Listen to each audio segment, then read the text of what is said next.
네, 안녕하세요. 차태 선생님입니다. 자, 주말간에 기사 하나 나왔는데요. 리라프라그레틴ib 아스코 GI에서 임상 결과 발표했다. 이달 FDA 허가 신청할 예정이다. 라는 내용입니다. 자, 보시면요. 우리가 이제 객관윤적 반응률 46.5% 나왔고요. 자, 그리고 질병 이게 조절률, 맞죠? 질병 조절률은 96.5%로 호평이 이어졌다. 자, 2차에 이어 1차 치료제로서의 확대 가능성이 열렸다. 자, 이 부분들을 제가 여러분께 말씀을 드렸던 가능성의 확장, 그죠? 이 리라프에 대한 이 약물이 뭐가 될 수 있다? 확장이 될 수 있다. 다른 고용한 부분이나 제가 뭐 2차 치료제에서 1차 치료제까지 가능성은 생각하지 못했지만 어쨌건 1차 치료제로 확대 가능성이 있다라고 해요. 자, 여러분들이 잘 모르시는 분 있을까 봐 그래요. 2차와 1차 뭐가 다르냐? 자, 먼저 우리가 1차 치료제는요. 딱 그거예요. 예를 들어서 내가 딱 의사한테 폐암 진단 받았어요. 어떻게 여러분들 진단 받으면 치료 받아야 되잖아요. 이 뭐야? 바로 처방하는 게 1차 치료제. 그래, 이게 만약에 잘 안 듣는다. 그다음 뭐요? 그다음에 2차 치료제 넘어가는 거예요. 이런 식으로 이제 진행이 되는 거라서 사실상 시장성이 더 커지겠죠. 이 부분들이 핵심이다. 일단 그 담도암 넘어 불문 항암제로 임상을 확대하겠다라는 내용이 나와 있죠. 자, 보시게 되면은 HLB가 개발하고 있는 표적 항암제 리라프라그라틴ib 이렇게 이름이 좀 헷갈려서 맨날 제가 리라프라그리틴ib이라고 해서 이렇게 해서 맨날 거꾸로 하기는 죄송해요. 그래서 단감암 이상 결과가 미국에서 열리는 국제학술 대회에서 발표됐다. 자, 업체 측은 이달 중 미국 식품의약국의 식판 허가를 신청할 예정이다 라고 되어 있는데, 여기 보시면은 담도암 넘어 암종 불문 항암제로 임상 확대. 단감암 아닌가? 이게 조금 제가 봤을 때는 오류가 좀 있는 것 같은데, 담도암은 ABL 바이오죠. 그죠? 캔버스 테라피틱스. 그래서 어쨌건 보게 되면은 HLB 자회사인 엘레바 테라피틱스의 미국 임상 조약 학회 소화기암 심포지엄에서 융합 재배열 환자 대상 리라프그라티닙의 효능과 안정성을 평가한 임상 이상 결과를 공개했다라는 내용. 그러니까 초록 관련돼서 이제 구두 발표에 대한 부분들이 나온 거죠. 자, 그래서 이 부분을 보면은 객관적 반응률 100명 중에 46명 정도가 암이 더 이상 자라지 않는 환자까지 포함한 질병 조절률 96.5%, 치료제 반응이 계속되는 중앙값은 11.8개월이었다. 그러니까 치료를 시작하고 치료가 지속되는 중앙값, 즉 누구는 6개월이고 누구는 18개월이다라고 하면 중앙값 12개월 정도 됐다라는 거고, 기존 억제제 치료에 실패한 환자에서도 반응률 23%, 질병 조절률 77%로 높은 항종양 효과가 확인되었다. 자, 이전에 화학요법과 억제제 치료 경험이 없는 환자군 11명에서는 63%, 그 다음에 MD와 중앙값은 9.2개월, 무진행 생존 기간 중앙값은 11개월 기록했다. 단감암 2차 치료제는 물론 1차 치료제 개발을 확장할 만한 가능성으로 확인한 것이다. 그러니까 2차 치료제에서 1차 치료제로 가면 시장성이 더 커지기 때문에 이 부분들이 조금 호재로 반영될 수 있다. 그러니까 지금 이름이 자꾸 리라프그라티닙의 지금 일단 문제점이라기보다는 시장 규모가 좀 작아요. 다들 아시겠지만 시장 규모가 작다. 시장 규모가 작기 때문에 이 부분들로 나올 수 있는 매출에 대한 이러한 기대감이 좀 적은 상황이죠. 그래서 이제 이 담감암뿐만 아니라 뭐 췌장암이나 다른 쪽으로도 요 적응증에 대한 부분들을 확대해서 추가적인 매출을 발생시킬 수 있을 것이라는 기대감이 시장에서 조금 주가를 움직일 거라고 생각을 하고요. 자, 보시게 되면은 여기 보면 이전 화학요법 요것도 한 거고, 자, 학회 발표를 맡은 앙투안 홀르백 프랑스 구스타브루시 암센터 교수는 리라프그라티닙의 고선택적 억제제로 표준 치료에 실패한 융합 단감암 환자에게 가치 있는 치료 옵션으로 평가된다고 했다. 자, 안정성 면에서도 억제 기전과 일관된 이상 반응 양상을 보였고, 구내염과 수족증후군 등 이상 반응으로 많이 보고됐는데, 이는 치료제 기전과 관련이 높은 데다 대부분 관리가 가능한 수준이다. 자, 그래서 우리가 일단은 보게 되면은 그냥 그거예요. 기존에 있는 이런 담감암 2차 치료제보다는 베스트 인 클래스, 뭡니까? 동종 약물 내에서는 최고의 효능을 보였다. 물론 승인된 게 아니기 때문에 이상에서 기대감에 대한 부분을 만족시켰다라는 거고, 이 부분들이 이제 1차 치료제 개발로 확대될 수 있는 가능성을 제시했다라는 겁니다. 그리고 일단 보면은 엘레바는 이달 중 FDA에 리라프라가티닙을 단간암 2차 치료제로 허가해달라고 신청할 계획이다. 약물은 2024년 혁신신약으로 지정됐다. 업체 측은 우선 심사 받는 방안도 추진하고 있다. 자, 남경숙 HLB 그룹 바이오 전략 기획팀 상무는 HLB는 이미 축적된 임상 데이터를 바탕으로 FDA에 이달 허가를 신청하는 동시에 단감암을 넘어 융합 재배열을 표적하는 암종 불문 항암제로서의 허가 목표로 임상을 적극 이어갈 계획이라고 했다라는 내용이죠. 그러면 우린 여기서 생각해봐야 되는 게 뭐냐면 HLB의 가치에 대한 부분들 한번 생각을 해봐야 돼요. 이게 여러분들이 단순하게 제가 그렇게 좀 말씀을 드릴게요. 지금 간암이 승인이 안 됐잖아요. 그죠? 지금 일단 눌림목이 많이 나왔는데 여기서 더 빠지면 좋지. 당연히 이게 더 빠지면 안 돼. 여기서는 반등이 나와줘야 되는, 당일 반등이 나와줘야 되는 거고, 저는 여기까지는 오케이, 좀 기본적으로 조정폭이다라고 생각을 하지만 이 이상으로 빠지는 거는 HLB가 과거에 했던 악랄한 누르기 패턴, 악랄한 누르기 패턴으로 가는 거라고 생각을 하고, 여기서는 이제 저는 무조건적으로 잡아줘야 된다고 생각합니다. 이게 장기 입형 근처기 때문에 변동성이 나올 수는 있다라고 생각을 하는데, 어쨌건 리라프에 대한 호재가 나와줬기 때문에 이건 적어도 5만원대는 계속적으로 지켜주는 흐름들을 보여주는 게 좋다라고 생각을 하는데, 제가 그거 말씀드리려고 해요. 그 간암이 승인에 대한 기대감이 엄청나게 크잖아요. 근데 그 부분들이 여러분 왜 중요한 거냐면, 승인을 일단은 받는 게 당연히 중요하지만 HLB가 이 간암과 리보세라니까 칼렌리주맘에 대한 이 승인 가능성에 대한 부분들을 굉장히 시장에서 높게 보는 이유가, 그러니까 자, 또 이렇게 하면 또 HLB 빨아준다 할 수 있는데, 그게 아니라 HLB가 간암 관련된 승인 될지 안 될지는 저는 몰라요. 저는 항상 말씀드리죠. 승인 될지 안 될지 몰라요. 근데 이 승인이 되게 된다라고 했을 땐 이 HLB가 가져갈 수 있는 확장성이 너무나 크다라는 거죠. 그러니까 리보세라닙과 칼렌리주맙이 사실 우리나라나 이제 미국이나 유럽 여기서 지금 승인이 전혀 된 게 없기 때문에 사실상 효과가 없다라고들 얘기하지만, 중요한 건 중국 내에서는 간암뿐만 아니라 다른 암종에 대해서도 승인받고 사용을 하고 있단 말이에요. 맞잖아요, 그죠? 그렇기 때문에 사실상 리보세라닙은 중국의 중국의 키트루다랑 다름이 없어요. 현재까지 봤을 때는. 그렇기 때문에 간암의 만약 시장에서 승인을 받게 된다라고 하면 다른 적응증들도 HLB에 얹어져서 다른 것들에 대한 기대감까지 녹아서 HLB가 올라갈 수 있다라는 거죠. 그러니까 간암 자체적인 게 아니라 이게 승인이 된다라고 했을 때 너무나 이 캐파가 커질 수 있다. 이거에 대한 기대감이 시장에 녹아 있는 거다. 많은 사람들이 HLB 사기다, HLB 쓰레기다, HLB 진짜다, HLB는 진짜 되면 대박이다. 너무나 많은 의견들이 갈려요. 그죠? 근데 저는 그 기준에서 정확히 뭐가 진짜인지 여러분들한테 설명드릴 수 없어요. 왜? 저조차도 진실을 알 수 없기 때문에.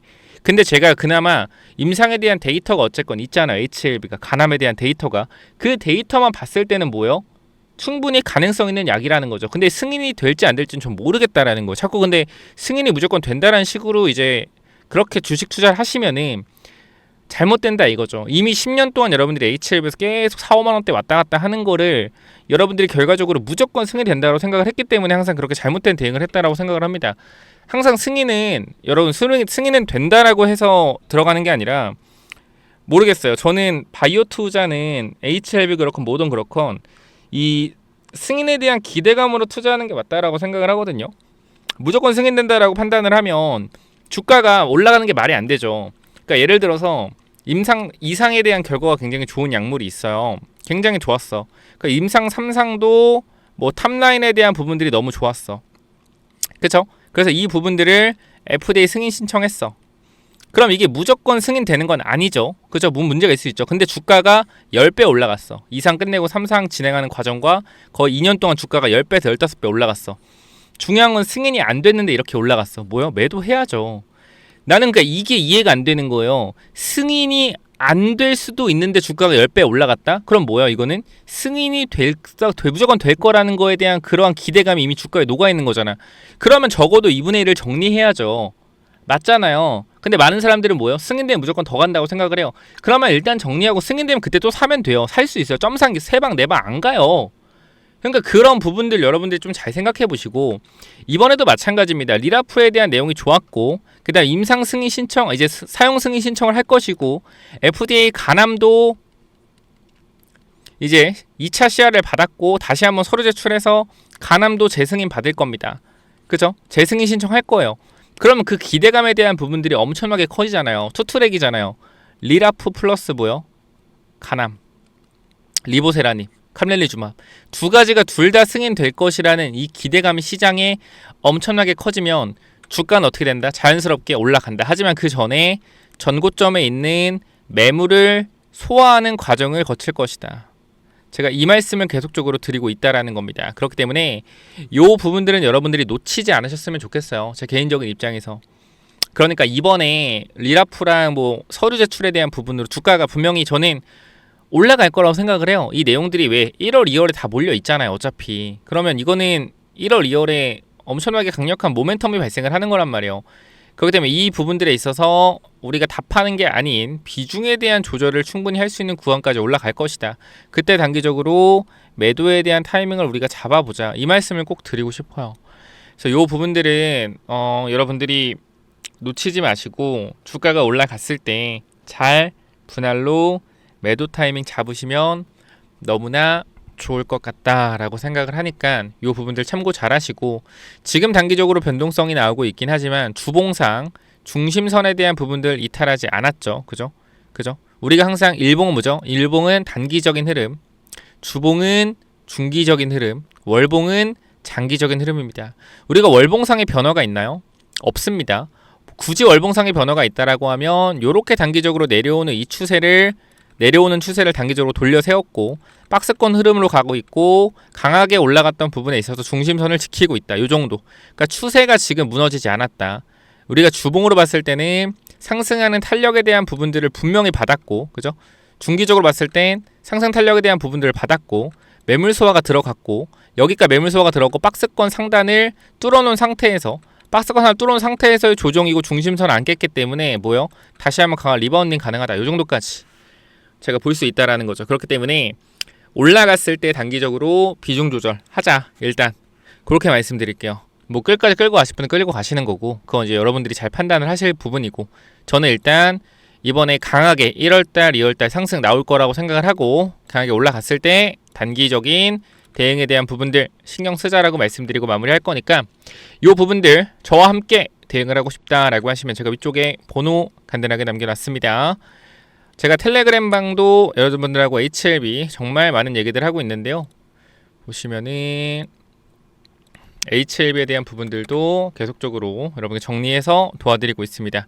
그렇기 때문에 우리가 지금 HLB에 대한 부분들 단기적으로 저는 올라갈 거라고 생각하지만, 올라가도 매도에 대한 관점, 매물 소화에 대한 관점 분명히 맞고 조정에 대한 부분 다시 나올 수 있으니까 단기로 매도 타이밍 잡자 라고 분명히 말씀드리고 마무리할 거고요.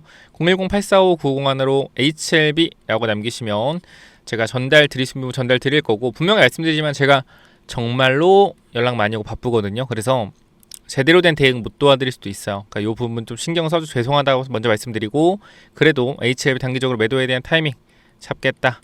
HLB 남겨주시고 분명히 반등 나올 겁니다. 이때 잘 대응하자라고 말씀드리고 마무리하도록 할게요. 그 추가적으로 이제 저는 바이오장 온다라고 생각합니다. 바이오장 온다고 생각하고요. 정말로 많은 바이오 종목들이 주가가 저는 올라갈 거라고 생각을 해요. 그렇기 때문에 HLB가 이 흐름을 타서 주가가 또 강하게 올라갈 수 있으니 우리가 이 부분들 신경을 쓰셔서 잘 대응을 하고, 제가 HLB 관련돼서도 여러분들한테 계속 단기적으로 비중 조절하자라는 건 간단해요. 그냥 HLB는 한 번에 올라간 특징 잘 안 갖고 있잖아요. 항상 매물을 소화하면서 가는 패턴들을 가지고 있기 때문에 이 부분들을 우리가 잘 생각해서 준비하자라고 전달드리고 마무리하도록 하겠습니다. 그리고 마지막으로 제가 제2의 ABL 바이오 또 찾고 있는데, ABL 바이오는 제가 2만원대부터 계속 끌고 오는 종목이에요. 여러분들과 함께. 그렇기 때문에 제가 계속 분석을 해서 텐베거를 여러분들과 함께 봤던 종목이기 때문에 우리가 제2 ABL 바이오를 찾지만 제가 지금 그 눈에 보이지가 않아요. 제2 ABL 바이오는. 그러나 그나마 조금 ABL 바이오 2년 전과 좀 비슷한 회사, 요거까지 제가 히든 종목 넣어 놓을 거니까 요거까지 한번 확인해 보시고요. 그래서 이 바이오 히든 종목이 또 뭐냐면은, 자 여러분, 이 바이오 히든 종목이 뭐냐면요, 제가 ABL 바이오 2만원 3만원 때부터 여러분들한테 계속적으로 말씀드렸던 게 뭐죠? 시가총액 1조 이상의 종목들을 봐야 된다라고 계속 말씀드렸고, 그 당시 ABL 바이오 시가총액이 1조 정도 됐습니다. 1조 1조 좀 넘었었는데, 우리가 왜 시가총액 1조를 넘는 바이오를 사야 되냐? 간단합니다. 위험하기 때문이요. 바이오 종목은요 항상 위험이 도사리고 있습니다. 그죠? 이 임상 실패에 대한 위험, 그죠? 그리고 언제든지 회사가 굉장히 이 재무적으로 위험할 수 있다는 위험이 있는데, 이 시가총액이 1조가 되는 회사들은요 애초에 누구요? 기관 투자자한테 검증을 받은 회사들입니다. 그렇기 때문에 제가 계속적으로 시가총액 1조, 적어도 7천억 정도에서 1조 정도의 회사를 계속적으로 보라고 말씀드리는 게, 최대한 뭐요? 안전한, 바이오 종목에 안전한 건 없지만 그나마 안전한 종목들 위주로 말씀을 드리는 거예요. 그래서 우리가 ABL 바이오 흐름을 잠깐만 좀 보면, 자 우리가 눌림목 나오고 나서 이때 GSK와 4조의 기술 이전 나왔죠. 그죠? 그러니까 우리가 요걸 좀 이렇게 보여드리면, 요거부터 보여드릴게요.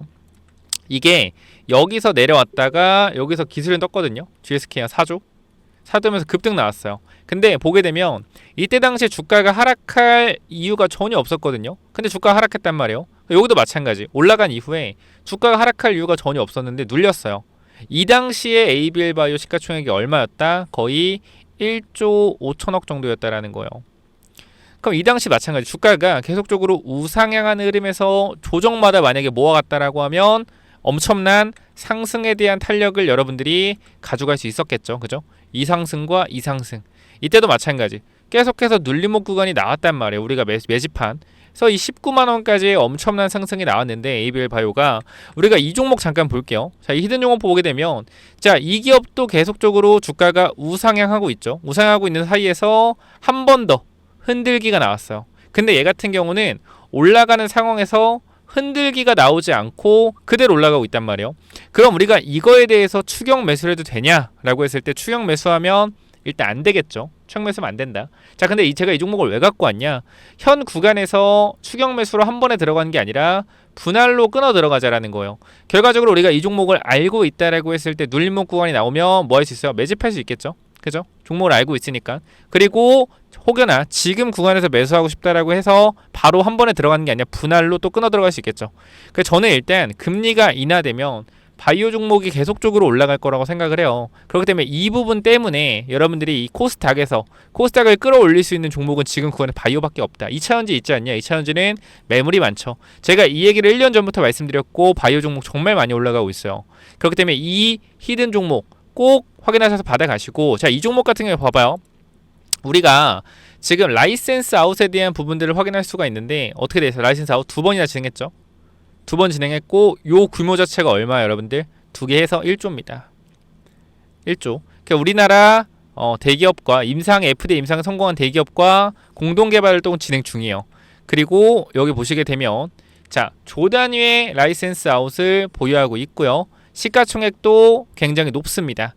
자, 보게 되면은 우리가 지금 임상 진행 중이고요. 1비상 진행 중입니다. 이거에 대한 결과가 3개월 안쪽으로 나올 것 같아요. 그리고 이 자가면역 질환 치료제거든요. 얘네가 하는 게 보시게 되면 자가면역 질환이에요.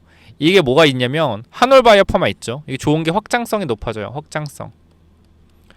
그러니까 자가면역 질환 이 시장 규모만 몇십 조거든요. 근데 여기서 이제 2, 3조의 규모로 약물을 이제 진행을 하고 있는 건데, 이거 말고도 예를 들어 갑상선 말고도 또 다른 쪽으로 적응증을 늘려갈 수 있는 확장성이 커요. 확장성이 크다라는 건 그만큼 라이센스 아웃에 대한 기대감이 더 커진다는 거죠. 그래서 이러한 종목을 여러분들이 잡아 가셔야 된다.